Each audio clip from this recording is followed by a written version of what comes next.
Growing up here in Waverly Hall, it was no different than anywhere else. I would imagine that every little town has some ghost story about a non-human beast that terrorizes the town and eats livestock at night and that sort of thing. But growing up here, we heard of the Pig Boy of Hogwalla. Now, this little stretch of road down here south of town was known as Hogwalla because there were so many springs down here along the outer banks of the Ossahatchee Creek, and the road was a little bit lower than ground level, and the terrain down here was just underwater. It's not as bad now as it used to be because the county has come in and raised the road up a little bit, but this was a stretch of road that you just could not go down back in the when I came along in the late 60s, early 70s. You just couldn't pass all the way through this road. It was about middle ways. It was nothing but mud, and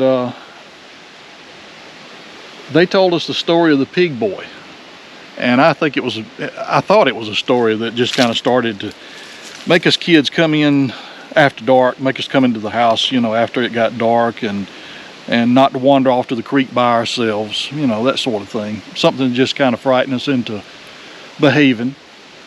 But later on in life, when I was probably 15 years old or so, I was at a neighbor's house, Mrs. Bertha Ingram, and she dragged out 2 old scrapbooks that had belonged to her mother-in-law. And Mrs. Ingram's father-in-law was William Ingram. He was an old farmer here. Mr. Ingram's wife's name was Eleanor Medora Green Ingram, and Mrs. Ingram had made a scrapbook of newspaper clippings, and this particular clipping I think was from 1873. It was dated, and it was clipped from a newspaper called the Hamilton Visitor, which was a forerunner of the Harris County Journal. And this clipping went into great detail about the beast that was terrorizing the farmers in the area of Ridgeway and Mount Airy. Ridgeway and Mount Airy were 2 names that were used together to describe a little community that was south of Waverly Hall. And this was before the tornado came through and swept most of the community away.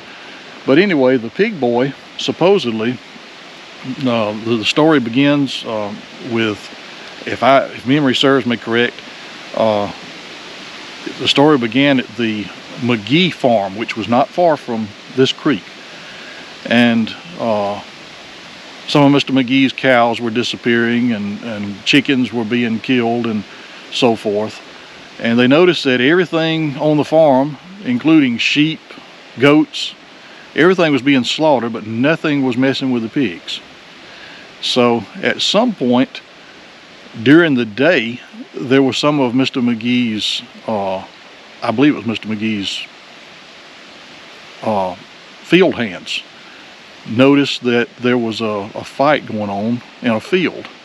There was a cow involved with something, and they went down and discovered that it was a man with a long overcoat on was tussling with this cow. Well, when they got a little closer, the man that was fighting the cow turned on them and started fighting them, and they described him as having the facial features of a pig. And that, I think, was the beginning of this legend. They fought with this man, and they said that he ran off, but he was wearing a long overcoat. Yeah, I think that in the article it told about articles of personal effects that were stolen from people's houses. There was things, but it was little odd things that would disappear, like a hand mirror that a lady would hold to brush her hair, and a picture frame with a family portrait. Then at some point there was a young African-American boy, I think his name was Nate Passmore, and Nate went hunting down here on this creek. And it was somewhere in this general area that Nate came down here in this creek bottom with his shotgun hunting, and he was attacked by what he described as a half man, half pig. He said that it was on 2 feet, and then it was on 4 feet, and then it was on 2 feet again. But anyway, this thing overcame Nate, and it dragged Nate off into the mud. and it took Nate back to where it had I guess a hog wall. And it submerged Nate in the mud, and it kept him there for a couple of days. Well, the men of the community, they searched the entire swamp for Nate and couldn't find him. They called him and they looked for days and days, and finally they gave up. Well, at some point Nate managed to escape, and he made his way back to the McGee farm, and he, after being under a doctor's care for a couple of days, he was able to tell his story about what this pig did to him. So they went searching for this pig, and they went to where Nate said that the place where this pig's den was, and they found the hog wallah, but they found all these belongings there where this pig person had stolen these things from these people's houses and had them, like they said, there were portraits hanging in trees, and there were mirrors propped up around different places, and they found clothing, and they found the overcoat that these guys had seen this pig wear. But it wasn't just one or two witnesses. There were lots of witnesses of this pig boy. Well, from that day forward, I never heard any resolved final story about they captured the pig boy or they killed the pig, or I never heard the ending of it. These were little articles that were clipped from a newspaper and glued into a very old crumbling scrapbook. And I transcribed those articles, but I questioned Ms. Ingram about that, and she said that was a story that she had always heard ever since she came to Waverly Hall and married into the Ingram family. Her husband was Mr. Kurt Ingram Sr., and he was raised in this area, and his daddy was a young man when that happened. And she said they didn't talk about it, that it was considered something that they were both scared to talk about or ashamed to talk about. I'm not really sure, maybe a combination of the both, because people around here, you know, we've all heard stories of the federal troops coming through during the Civil War, and they ransacked homes and stole things, and you hear about that, but you don't hear about the indignities that a lot of the women suffered, and a lot of the children and all. There were a lot of bad things that happened, but those things were not talked about because that was considered a terrible indignity, and a lady just didn't talk about those things. And one of the newspaper articles kind of hints on the fact that the pig nuzzled one of the ladies that was involved, and because this pig nuzzled the back of her neck and the nape of her neck, it was just considered something that you just didn't talk about. And I don't know, you'll have to read the article. Yeah, definitely. And so the pig boy's supposed to live under this bridge, right? That was always the legend, is that the pig boy would come out from under the bridge if you called him at night. And I understand you and Scott are going to come down and call the pig boy tonight, maybe, or maybe Halloween night. Yeah, Scott wants to call for the pig boy. Y'all can call the pig boy all you want. Dan isn't going to be here. You can FaceTime me. Yeah. So you told me that somebody in particular said that if you parked on the bridge and called for the pig boy, Yeah, but unfortunately that bridge is gone. They just replaced that bridge in, I think, what, 2 years ago? Yeah. And that new concrete bridge is there now. But there was an old wooden bridge there. Well, back in the old days, there was, I don't think there was a bridge at all. I believe it was just where they forded the creek. And then later, they put a little wooden bridge. And then the last one here, I think, was it wood or concrete? I think it was a concrete iron-railed bridge. Maybe so. But it was recently torn down. There were two bridges. There was one over this section and then one over that section over there. When it rains, this water level gets up really high and floods over in that area. And the two bridges that Dan's describing made this area a whole lot creepier. They're really narrow bridges that when you'd come down, and this is like a 2-lane bridge. So yeah.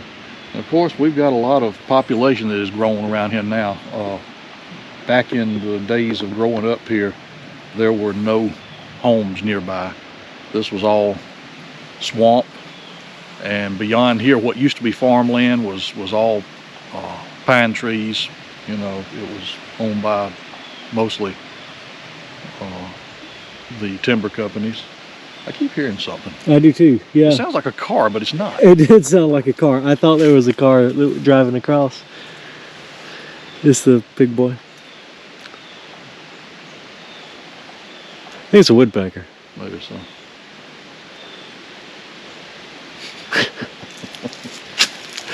Oh. And south, now we're on the upper end of Ossahatchee Creek. This is the north end of it, so the water here is kind of stagnant. It doesn't move unless there's a good heavy rain. And we've been very dry this month. Had quite a drought. And we just recently had a good rain.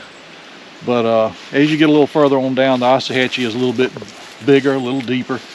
But about, I'd say maybe a mile, half a mile maybe, or a mile down this creek is what was called 10 foot.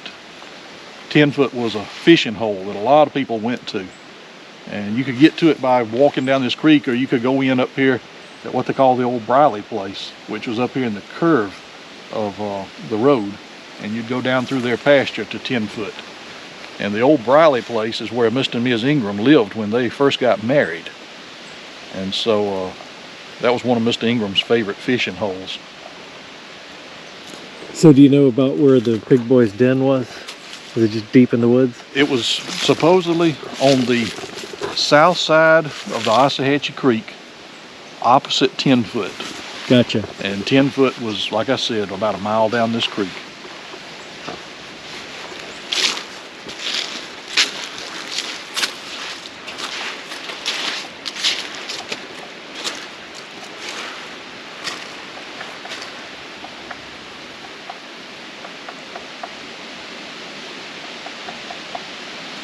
I think everything but pig tracks down there. Yeah. All kinds of tracks. So Dan, how do you call for the pig boy? Do you snort or like a pig? I don't know. I think you just roll your window down in the darkness and holler, "Pig boy!" They totally reconfigured and redesigned this area here. Brought all these rocks in. Yeah.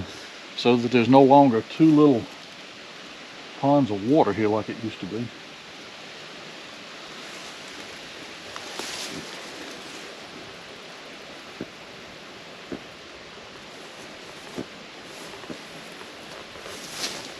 See if I can get across here without breaking my neck, but sinking up to my waist.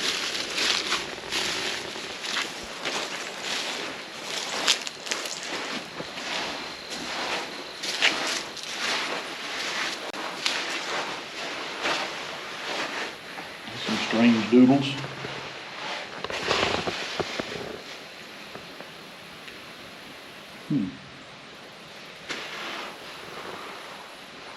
It's a big boy doodle. Yeah.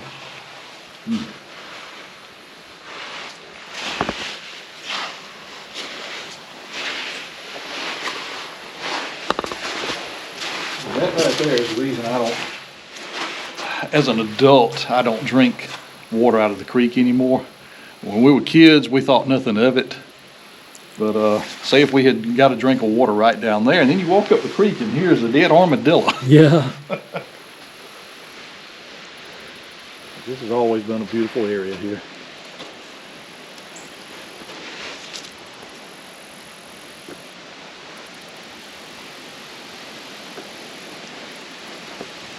Did pig boy eat an armadillo? Sir? Has that armadillo been eaten? It could be one of pig boy's kills. There's not as much agriculture around here. And it's developed more, so maybe he has to hunt armadillos now. You know what they call armadillo? Possum on a half shell. That's right.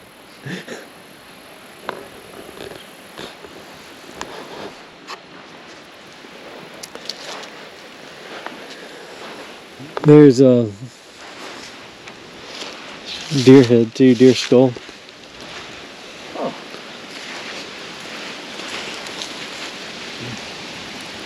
So, Yeah. See, that's what I'm talking about. There's always, as long as I can remember, there's always been evidence of some animal having been eaten here under the bridge. So here we have a deer head.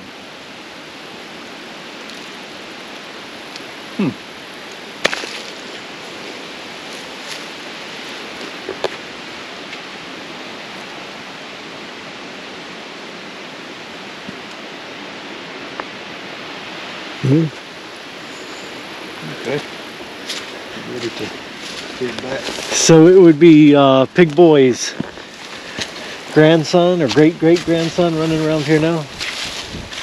Well, a couple of years ago, there was a carcass in the road right here at the bridge, and everybody on this end of Mount Airy Road came and took a picture of it.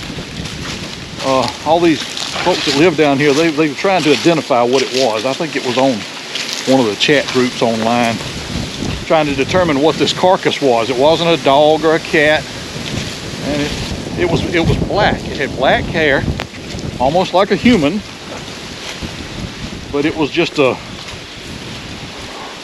bunch of bones that had been squashed by, you know, logging trucks that were running up and down the road at the time. And I came down here and saw it. I don't know what it was. Nice piece of stained glass. Just purple glass. Purple glass. So, that was Pig Boy done got hit by a car? Is that what it is? That's what a lot of people wanted to say, but we couldn't really tell what it was.